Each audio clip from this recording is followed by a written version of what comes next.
तर आजच्या व्हिडिओमध्ये मी तुमच्याशी माझं डेली मॉर्निंग रुटीन शेअर करणार आहे। तर सकाळी उठल्याबरोबर आधी तर खिडकीचा पडदा उघडावाच लागतो, कारण मला सगळ्या रूममध्ये उठल्याबरोबर आधी उजेड लागतो। त्यानंतर ह्या सगळ्यांचा दंगा सुरू होतो। यांना खूप भूक लागलेली असते सकाळी सकाळी। आणि हे तिघे आणि मोठं मांजर आमचं, तिचं नाव आहे सिम्मी, हा आहे बगीरा, ही आहे बेला आणि हा आहे बकासूर।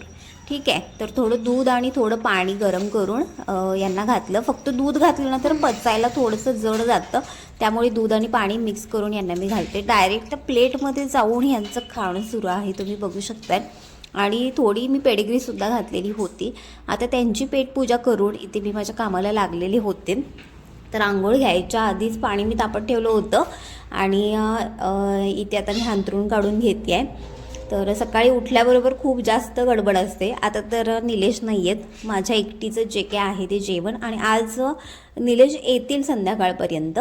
तर इथे ह्या फोल्डेबल गाद्यासुद्धा आम्ही ह्या डीमार्टमधून घेतलेल्या आहेत, तर त्यासुद्धा मी काढून ठेवल्या। वरती ठेवल्यावरतीच त्या सेफ राहतील, खाली असल्यानंतर लकीचा आणि डाकूचा काही भरोसा नाही। आता इथे आधी मी माझे केस म्हणजे विंचरून घेतले, केसांचा गुंता वगैरे काढून घेतला आणि छान मस्त असा वरती एक आंबाडा घातला। आणि हेच बरं पडतं, कारण केस सोडले ना खूप जास्त घाम येतो, आणि जेवण करताना तर ऑफकोर्स केस बांधलेच पाहिजेत। ठीक आहे, आता माझं सगळं काही आवरलं आहे, मी आंघोळ वगैरे घेतलेली आहे। तर आता मी चहा वगैरे स्किप केला आहे आणि इथे थोडंसं मी गरम पाणी करायला ठेवलेलं आहे।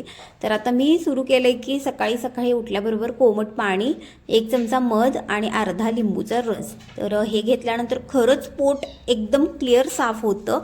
आणि जर तुम्हाला म्हणजे प्रॉब्लेम असेल ह्याचा टॉयलेटला वगैरे येण्यासाठी जर काही प्रॉब्लेम असेल तर हे तुमच्यासाठी बेस्ट आहे। खरंच याने म्हणजे इन्स्टंटली आपल्याला म्हणजे टॉयलेटला येतं, पॉटीला येतं। तर इथे मी हे पाणी मी उठल्याबरोबर आधी घेते। आता हे पाणी मी हे पाणी मी घेत होते आणि इथे बघू शकताय बकासूरची मज्जा तुम्ही बघू शकताय। म्हणजे यांचं आता हे उठलेत ना तर 12-1 वाजेपर्यंत यांचं असंच सुरू आहे। ते ग्लास पाडणार, परत चहाचे वगैरे कप जे आहेत, खाली माझं ते एक छोटंसं कपाट आहे, तर त्यामधले कप ग्लास वगैरे सगळे काही घेणार। आता इथे सिम्बीचं आम्ही बेबी प्लॅनिंगचं ऑपरेशन करून घेतलं आहे। ॲक्च्युली याचे ओनर दुसरे आहेत, तर त्यांनी थोड्या दिवसासाठी माझ्या घरी तिला ठेवलं होतं। तर तिच्या औषधांची वेळ झाली होती, तर तिला औषध वगैरे दिलं, ड्रॉप्स आहेत काही, आणि हे जे औषध आहे तिच्या स्टिचेसवरती लावायचं होतं, तर ते सुद्धा मी लावून घेतलं। आणि एक मेडिसिन आहे ती थोड्या वेळानंतर मी तिला देईन। तर इथे त्यानंतर बघू शकताय बकासूर माझ्या पाठीवरती बसलेला आहे, आणि झोपल्यानंतर सुद्धा यांना गळ्यावरती, मानेवरती, छातीवरती येऊन बसायचं असतं। आणि तुम्ही जर शॉर्ट व्हिडिओमध्ये बघितला यांची मज्जा म्हणजे किती असते, अजिबात झोपू देत नाहीत। म्हणजे सकाळी पहाटे 4 वाजल्यापासून यांचं सुरू होतं बरं का। आत्तासुद्धा यांचा दंगा सुरूच आहे, तुम्हाला आवाज पण येत असेल बॅकग्राऊंडला थोडा थोडा। आता इथे वाटाण्याची भाजी फक्त मला करायची होती, आणि आदल्या दिवशी मी पुरणपोळीचं वगैरे जेवण मी करून ठेवलं होतं, कारण निलेश येणार होते। आणि निलेशला विचारलं की जेवणामध्ये काय हवं आहे, तर निलेश बोलले की पुरणपोळीचं जेवण कर म्हणून। आणि लिटरली माझा नवरा 1 महिन्यानंतर येणार आहे, म्हणजे जाण्यासाठीच त्यांना खूप वेळ लागला। आणि बाहेरगावी जायचं म्हटल्यानंतर आधी महिनाभर बुकिंग करावं लागतं, पण आम्ही आयत्या वेळेला म्हणजे ज्या वेळेला जायचं होतं त्याच्या आधी 2 दिवस बुकिंग केलं, आणि घरी परत यायच्या वेळेला थोडासा बुकिंगचा प्रॉब्लेम झाला ॲक्च्युली त्यांचा, म्हणजे त्यांना पटकन तिकीट नाही मिळालं, तर त्याच्यामध्ये 4-5 दिवस गेले। तर ठीक आहे, असो। इथे आता मी कपडे भिजत घातले, पाणी येणार होतं म्हणून म्हटलं कपडे भिजत घालूया निरम्यामध्ये, म्हणजे फार काही म्हणजे चोळावी लागणार नाहीत। आता इथे झाडून काढायचं होतं रूममधलं, लकी डाकू वगैरे बसतात, तुम्हाला बॅकग्राऊंडला आवाज यांचा येणारच, कारण हे इतके म्हणजे मी काय सांगू दंगेखोर आहेत की काय, म्हणजे राहू देच, त्यांच्याविषयी बोलण्यातच काही अर्थ नाही आहे। त्यांना कितीही शांत बसा म्हटलं तरी नाही, तिघांचा इतका दंगा असतो की बास, काही बोलायचंच नाही। आता इथे मी झाडून काढलेलं आहे रूममधलं, आणि इथे तुम्ही बघू शकता ह्यांचं अजूनही खेळणं आहेच, सुरूच आहे, अजिबात थांबत नाहीत। आणि आता इथले मी आदल्या दिवशी रात्रीच सगळ्या फरशा वगैरे पुसून घेतल्या होत्या, कारण सकाळी मला माहिती होतं पाणी आल्यानंतर किती गडबड होते. पिण्याचं पाणी भरायचं, खर्चाचं पाणी भरायचं, खूप जास्त गडबड होते. त्यामुळे मी आदल्या दिवशी सगळ्या फरशा तिन्ही रूममधल्या पुसून घेतल्या होत्या. आता इथे रूममधलं किचनमधलं झाडून काढलं आणि सिंबीला आतमध्ये ठेवलं, कारण लकिया किंवा डाकू वगैरे असले ना तर यांचं खूप भांडण लागतं. त्यामुळे सिंबीला केजमध्ये ठेवलेलं आहे. आता इथे किचनमधलं झाडून झालेलं आहे माझं. त्यानंतर आता पाणी आलं होतं म्हणून कपडे पण लागलंच, धुवून घेऊया म्हटलं. आणि माझे वाटाणे तर शिजले होते, तर ते मला चुलीवरती ॲक्च्युली फोडणी टाकून चुलीवरती थोडंसं शिजवून घ्यायचं होतं, कारण चुलीचा थोडासा स्मोकी फ्लेवर लागला ना की खूप जास्त चवीला लागतात ते. तर आता इथे पाणी आलेलं होतं, तर पाणी थोडंसं मी कपडे धुण्यासाठी एका मोठ्या भांड्यामध्ये काढून घेतलं आणि सिंटेक्स टाकीमध्ये पाईप मी लावून घेतली. आता इथे मी कपडे धुवून घेते आहे, कारण पाणी आहे तोपर्यंत कपडे धुवून घेतलेले बरं पडतं, कारण कसेही धुता येतात. पाणी थोडं कमी पडलं ना की खूप अवघड होतं ॲक्च्युली. तर इथे मी कपडे, आणि माझेच कपडे आहेत फक्त, आणि फार काही घाण नाही आहेत, कारण फार काही कामच नाही आहे ना. ज्यावेळेला माझे मिस्टर बाहेरगावी जातात त्यावेळेला फार काही म्हणजे माझ्या एकटीपुरतंच काम असतं. मग ते खाणं पिणं किंवा काहीही असतो, ते फार म्हणजे दगदग नसतेच.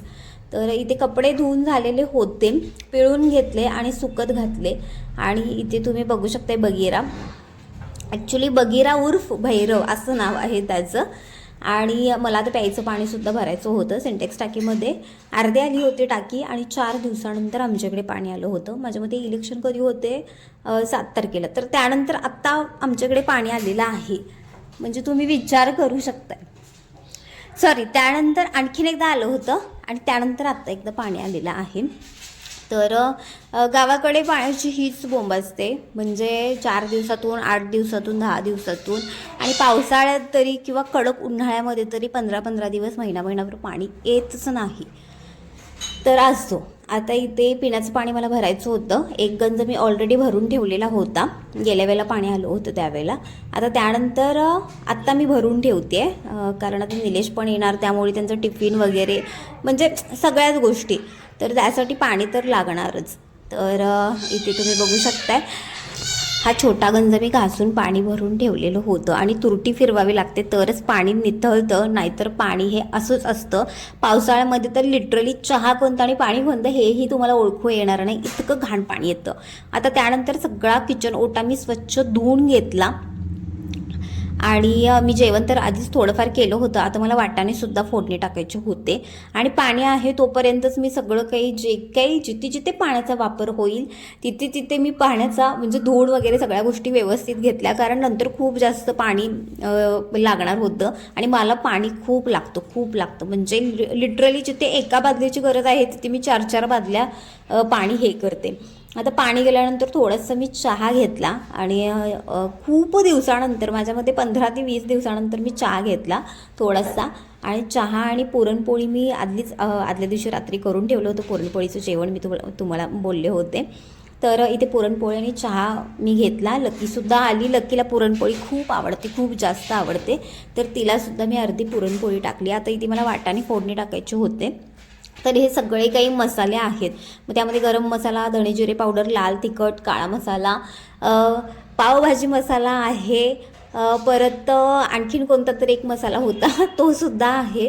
म्हणजे सगळे जितके मसाले होते घरामध्ये मी सगळे ते मिक्स केले, आणि इथे आता वाटाणे फोडणी मी टाकते.